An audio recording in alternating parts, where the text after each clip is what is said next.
सो आप सबका फिर से एक बार रेसलिंग नीडल के एक और नए एपिसोड में आप सबका दिल से बहुत बहुत स्वागत है। तो आज की वीडियो बहुत ही इंटरेस्टिंग होने वाली है बिकॉज आज की वीडियो में बात करेंगे आज की हुई मंडे नाइट रो के बारे में कि कौन कौन सी इंपॉर्टेंट चीजें हमको आज के रो के एपिसोड से जानने को मिली। तो ये सब जानेंगे आज की वीडियो में। बट वीडियो में आगे बढ़ने से पहले अगर आप इस चैनल पे नए हो तो अभी सब्सक्राइब कीजिए। तो बिना किसी देरी के इस वीडियो की शुरुआत करते हैं। तो हमको आज शो की स्टार्टिंग ड्रू मैकिंटायर की तरफ से देखने को मिलती है और आज उनके चेहरे पे तो एक अलग ही खुशी देखने को मिलती है और वो बोलते हैं कि हाँ मैं जानता हूँ कि तुम तो मेरे जाने के बाद भूल गए हो और लास्ट वीक जो मैंने सीएम पंक के साथ करा है स्मैकडाउन पे उसकी बात तुम ज्यादा कर रहे हो और अब जाके मैंने कुछ हद तक सीएम पंक से अपना बदला ले चुका है और वो तुम्हें वापस यहाँ पर अब कुछ टाइम तक नहीं देखने को मिलेगा। वो फिलहाल अभी शिकागो के किसी हॉस्पिटल में आराम कर रहा होगा और जाते जाते मैंने उसके इस ब्रेसलेट को भी ले लिया है जिसमें उसके स्टूपिड डॉग लेरी और उसकी वाइफ का नाम लिखा है और अब वो सीएम पंक बिल्कुल अकेला पड़ चुका है और अब मैं बिल्कुल भी अकेला नहीं हूँ बिकॉज अब मेरे साथ उसका डॉग और उसकी वाइफ साथ में है और जब तक सीएम पंक वापस नहीं आ जाता मैं बनूंगा आपका new money in the bank और कैश इन करूंगा सेम नाइट को और बन जाऊंगा आपका न्यू वर्ल्ड हैवीवेट चैंपियन। तो यहाँ से ड्रू मैकिंटायर ने क्लियरली बता दिया है कि वो जाएंगे मनी इन द बैंक की तरफ। बट लेट्स सी कि वो अपनी इस बात को पूरा कर पाते हैं कि नहीं। नेक्स्ट हमें bronze Breakker versus Ludwig Kaizer के बीच एक सिंगल मैच देखने को मिलता है। सो अगर मैं बात करूँ इस मैच की तो ये दोनों ही सुपरस्टार एक बहुत ही अच्छा मैच डिलीवर करते हैं जिसमें हमको दोनों ही सुपरस्टार की तरफ से एक अच्छी परफॉर्मेंस देखने को मिलती है। सो अगर मैं बात करूँ इस मैच के एंड की तो मैंने कल की वीडियो में आपको बता दिया था कि शायद से हमको यहाँ सेमस की तरफ से एक इंटरफेरेंस देखने को मिल सकती है और ठीक वैसा ही हुआ बिकॉज हमको मैच के एंड में सेमस की तरफ से एक इंटरफेरेंस देखने को मिलती है जिसकी वजह से मैच डिस्क्वालिफिकेशन की वजह से एंड हो जाता है। और जब सेमस लुडविग काइजर को टेबल पे एक पावर बम लगाने की तैयारी कर ही रहे होते हैं तभी हमको ब्रॉन ब्रेकर की तरफ से एक तगड़ा स्पेयर देखने को मिलता है और साथ ही साथ Bron Breakker versus Sami Zayn का मैच भी ऑफिशियल हो चुका है मनी इन द बैंक के लिए। नेक्स्ट हमें एक ट्रिपल थ्रेट मैच देखने को मिलता है for the women's Money in the Bank के क्वालिफिकेशन के लिए Lyra Valkyria versus Shayna Baszler versus Kairi Sane के बीच में। सो अगर मैं बात करूँ इस मैच की तो एक डिसेंट सा मैच था जिसमें हमको तीनों ही सुपरस्टार की तरफ से एक अच्छी परफॉर्मेंस देखने को मिलती है। सो अगर मैं बात करूँ इस मैच के रिजल्ट की तो यहाँ एज एक्सपेक्टेड लायरा वॉकरिया इस मैच को जीत चुकी है जो कि बहुत ही ऑब्वियस है बिकॉज उनकी बुकिंग हमको कुछ अच्छी देखने को मिल रही है। नेक्स्ट हमें शो पे लिव मॉर्गन दिखाई देती है जो कि आते से ही डोमिनिक मिस्टीरियो की बात करने लग जाती है। सो डोमिनिक मिस्टीरियो को कुछ गिफ्ट देने की बात कर रही होती है जो कि शायद उन्होंने डोमिनिक मिस्टीरियो को कुछ फोटो भेजे थे। सो डोमिनिक मिस्टीरियो से पूछती है कि क्या वो गिफ्ट तुमको अच्छा लगा और अगर तुम समझ गए कि मैं क्या करना चाहती हूँ तो मेरे को ये करने की जरूरत ही नहीं पड़ेगी और अगर अभी रिया रिप्ली होती तो क्या तुमको इतने अच्छे गिफ्ट देती। पर कोई नहीं, इन सब बातों को छोड़ो।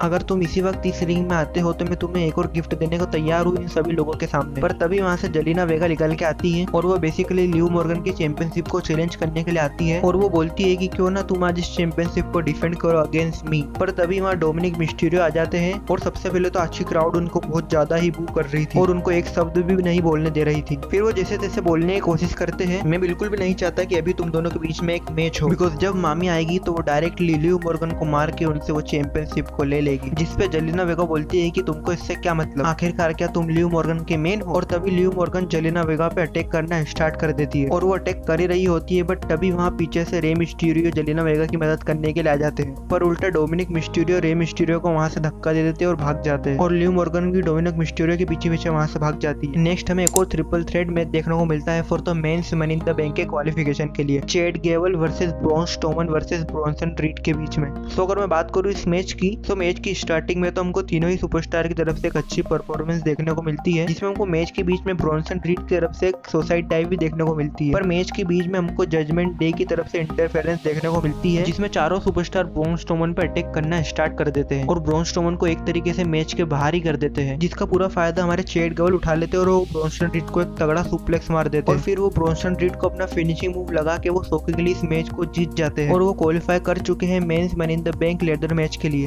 बट मेन चीज हमको मैच के खत्म होने के बाद दिखाई देती है बिकॉज जब चैड गेबल अपनी विक्ट्री सेलिब्रेट कर ही रहे होते हैं तभी अचानक से सारी लाइट बंद हो जाती है और तभी हमको पीछे से व्हाइट सिक्स की मेंबर दिखाई देती है जिसको देख के चैड गेबल की पूरी तरीके से फट जाती है और वो रिंग छोड़ के वहां से भाग जाता है और फिर वो अनाउंसर टेबल की तरफ जाती है और उसके हाथ में कुछ एक मिस्ट्री बॉक्स था जो कि वो जाके अनाउंसर टेबल पे रख देती है और जो दोनों ही सिक्योरिटी गार्ड होते हैं उनपे भी अटैक हो जाता है और फिर जब माइकल कोल उस बॉक्स को ओपन करते हैं तो उसमें से एक सीडी निकलती है और बाद में जब उसको प्ले किया जाता है तो उसमें अंकल हाउडी की एक वीडियो दिखाई जाती है जिसमें अंकल हाउडी किसी से बात करते हुए दिखाई देते हैं और वो और कोई नहीं बल्कि बो डेलिस होते हैं, जिसमें अंकल हाउडी बो डेलिस से कुछ ब्रे वाइट के बारे में सवाल पूछते हैं और वो बोलते हैं कि तुम्हारे भाई के साथ ऐसा किसने किया और तुमको कैसा फील होता है, जिसपे बो डेलिस बोलते हैं कि जैसा मैं फील करता हूँ वैसा कोई भी नहीं कर सकता और हम दोनों भाई साथ में इस दुनिया पे राज करने वाले थे, पर मेरे को नहीं मालूम कि ये सब कैसे हो गया, पर जिस किसी ने भी ऐसा करा है उसको हम ही ने बनाया है, जिसमें अंकल हाउडी भी बो डेलिस के साथ में होते हैं और फिर ये वीडियो एंड हो जाती है। नेक्स्ट हमें एक टैग टीम मैच देखने को मिलता है Alba Fire and Aledon versus Kaden and Katana के बीच में। सो अगर मैं बात करूँ इस मैच की सो एक बोरिंग सा मैच था, पर अगर मैं बात करूँ इस मैच के एंड की तो अल्बा फायर एंड आलेडोन इस मैच को इजीली जीत जाते हैं, बट मैच के खत्म होने के बाद हमको डैमेज कंट्रोल की तरफ से अटैक देखने को मिल जाता है। तो शायद हमको इन दोनों ही टीमों के बीच में वुमेन्स टैग टीम चैंपियनशिप के लिए मैच देखने को मिल सकता है। नेक्स्ट हमें शो पे Damien priest and Seth Rollins का एक सेगमेंट देखने को मिलता है जो कि बेसिकली इनके मनी इन द बैंक के मैच को हाइप करने के लिए था, बट इनके इस सेगमेंट से हमको एक इंपॉर्टेंट चीज जानने को मिलती है जिसमें सेथ रॉलिंस इस मैच में एक नई स्टिपुलेशन ऐड कर देते हैं, जिसमें वो डेमियन प्रीस्ट से बोलते हैं कि अगर तू मुझे हरा देता है मनी इन द बैंक के मैच तो तू कब तक भी चैंपियन रहेगा, तो तब तक मैं तुझे इस वर्ल्ड हेवीवेट चैंपियनशिप के लिए चैलेंज नहीं करूँ, पर अगर मैं तुझे उस मैच में हरा देता हूँ तो तुझे जजमेंट डे को छोड़ के जाना पड़ेगा, जिसपे डेमियन प्रीस्ट भी एग्री हो जाते हैं और वो दोनों ही हैंडशेक करके इस डील पे एग्री हो जाते हैं। पर तभी वहाँ गुंथर का थीम सॉन्ग प्ले होता है, वो रिंग में आते हैं और बोलते हैं कि मुझे इससे घंटा कोई फर्क नहीं पड़ता कि सेथ रॉलिंस जीते या डेमियन प्रीस्ट जीते, पर जो कोई भी जीतेगा सो वो डेफिनेटली समर स्लैम में मेरे से बहुत ही बुरी तरीके से हारेगा। सो बेसिकली गुंथर हम सबको याद दिला रहे थे कि उन्होंने जीता है इस साल का किंग ऑफ द रिंग और उनके पास एक अपॉर्चुनिटी है वर्ल्ड हेवीवेट चैंपियनशिप के लिए एट समर स्लैम। नेक्स्ट हमें कोफी किंगस्टन वर्सेस केरियन क्रॉस के बीच में एक सिंगल मैच दिखता है। तो अगर मैं बात करूँ इस मैच की तो ठीक ठाक सा एक मैच था जिसमें हमको दोनों ही सुपरस्टार एक दूसरे को डोमिनेट करते हुए नजर आ रहे थे, बट मैच के एंड में कोफी किंगस्टन केरियन क्रॉस को पूरी तरीके से डोमिनेट कर रहे थे और कोफी किंगस्टन इस मैच को इजीली जीतने ही वाले थे, पर तभी हमको टाइटन टॉन स्क्रीन पे एक वीडियो दिखाई देती है जिसमें Author of Pain Xavier Woods पे बुरी तरीके से अटैक करते हुए नजर आ रहे थे, जिसे कोफी किंगस्टन पूरी तरीके से डिस्ट्रैक्ट हो जाते हैं और जिसका पूरा फायदा उठा के केरियन क्रॉस इस मैच को जीत जाते हैं। नेक्स्ट हमें शो का मेन इवेंट दिखाई देता है रॉ टैग टीम चैंपियनशिप के लिए the Judgment Day versus Awesome Truth के बीच में। सो ये मैच पहले से डिसाइड नहीं होता आज के मेन इवेंट के लिए, बिकॉज शो के स्टार्टिंग में हमको आर्थर एंड लिव मॉर्गन का एक सेगमेंट दिखाया जाता है जिसमें लिव मॉर्गन आर्थर को भी अपने प्यार के चक्कर में पड़ा देती है और आज के रॉ के मेन इवेंट के लिए इस मैच को ऑफिशियल करा लेती है आर्थर से बोलकर, जिसके कारण मिस भी इस बात से ना खुश दिखाई देते हैं। तो अगर मैं बात करूँ इस पूरे मैच की तो स्टार्टिंग में हमको इन चारों ही सुपरस्टार की तरफ से एक अच्छी परफॉर्मेंस देखने को मिलती है